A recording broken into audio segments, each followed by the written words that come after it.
I blamed my wife's looks as the reason why I cheated and called her a hag. Now I'm getting my greatest punishment because another man has taken my position as her husband. Please, before you cheat on your husband/wife/partner, think about what you are giving up for few minutes of pleasure. I married my wife Annie about 13 years ago. We dated for 3 years and tied the knot. Our marriage was great. We were really happy. Suddenly she becomes pregnant. I know it is kinda our fault because we didn't use protection every time. We decided to keep the baby and our son was born. I thought our family was complete, but things drastically changed. My wife was always busy with our son. She used to be this fit girl who was always radiant, but she just looked like a zombie to me. She didn't care about how she looked while she was in public. I started feel resentment towards her. Before I did anything stupid, I talked to her and gave her an ultimatum that if she doesn't go back her normal shape I would leave her. She started crying and saying that she is always exhausted and don't have time. I told her I would help her as much as I can, but looking back now I did the bare minimum. The trouble came when she was again pregnant after 5 years. All the hard work she has done was down the drain. She gained a lot of weight. I avoided her. Just looking at her made me sick. I was either at the gym or at the bar. I was looking for excuses to not come home. That's when I met a girl at my gym. She was hot and had a nice body. She was also very much younger than I was, 20F. We started talking. I felt alive again.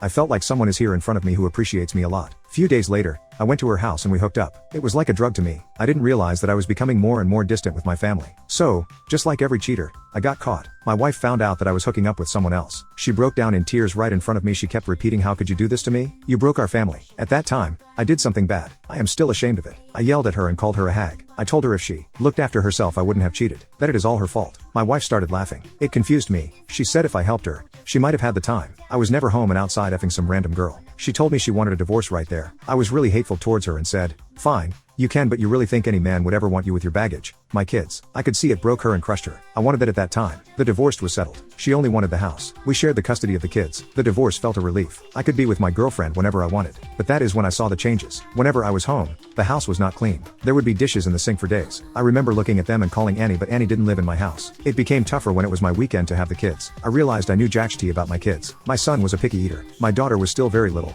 She would cry a lot. It was exhausting. No matter how much I try, my son would have complained about everything and tell me that's not how his mother did it. That wasn't the end of the problems. Things with my girlfriend became bland way too soon. My wife would always have a home-cooked meal ready for me. But my girlfriend is just happy to have leftover or frozen pizza for all she cares. I was sick of it. Intimacy life was also very boring. My ex-wife was really great at intimacy. I never had any bad intimate experience with her. But my girlfriend lacked imagination. Also, she has really one-dimensional personality. My son really picked on things. He started resenting me. He was rude towards my girlfriend. My girlfriend would abuse him by calling him a brat. The last straw was when my son yelled at me and said that he hated me and my girlfriend would never be his mommy. It struck me like a thunder. Things ended with her right there. On the other hand, Annie started to change a lot. She lost a lot of weight. She looked relaxed and like her old self. I once complimented her that she looked good. I only got a cold "thank you" back. I got to know from a mutual friend of ours that she would sometimes say that the divorce made her realize she deserved better. And things got better because she had some time for herself. Before that she had to clean up my mess and now there is hardly any mess left. I was hit with another realization that I treated her badly. I never helped her when she needed my help the most. Annie understood me. She was kind and passionate. She was just going through a rough phase and I kicked her to the curb.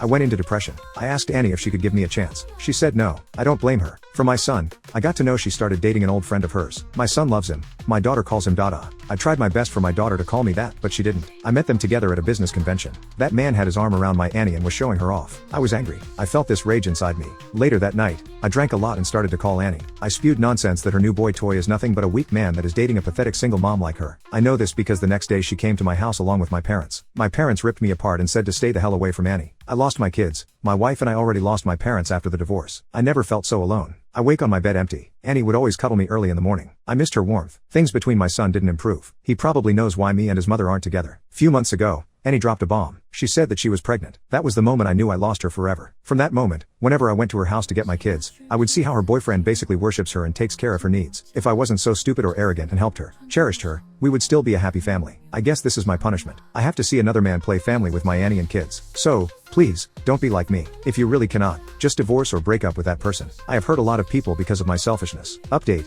but I know I effed up. I know I was an evil person for what I did. This will always have a huge hole in my heart. I know I have to carry this guilt throughout my life. But to those who said I should get some help, I did. I've been going to therapy for a long time now. Therapy has helped me a lot. It made me a bit lighter. But still I had guilt and shame in my heart. I know I cannot go back in time and fix anything. But I am now trying my best so that I can be a better person than I was few years ago. The first thing I did was beg for forgiveness from Annie. I told her I knew I was an asshole. She didn't deserve the way I treated her. She is a kind and sweet person. She always has been. And this is my life's biggest regret, that I treated her so horrible, and all I want now is to be a good father to her son. And I wished her and her new family good luck. I know she picked a better man and I hope she gets everything she deserves. She said she forgives me, but she doesn't want any kind of relationship with, unless of course it is about the kids. I also sat down my son and said sorry to him too. I am an idiot. Idiot that I didn't realize this whole thing put him and his sister in a weird position. I told both of them sorry individually. My son is still on the fence if he wants to forgive, but I try to be a better dad for them. I now understand I may never have the same kind of relationship with him, but I just want to do my duties as a father. I do not want them to become like me. Whenever they come to my place, I try to be more attentive towards them. My daughter does call me Papa now. I take them to get some ice cream or simply just on a fishing trip. My son likes to draw. I got him some art supplies. I know this will not buy me his love, but I want him to have everything.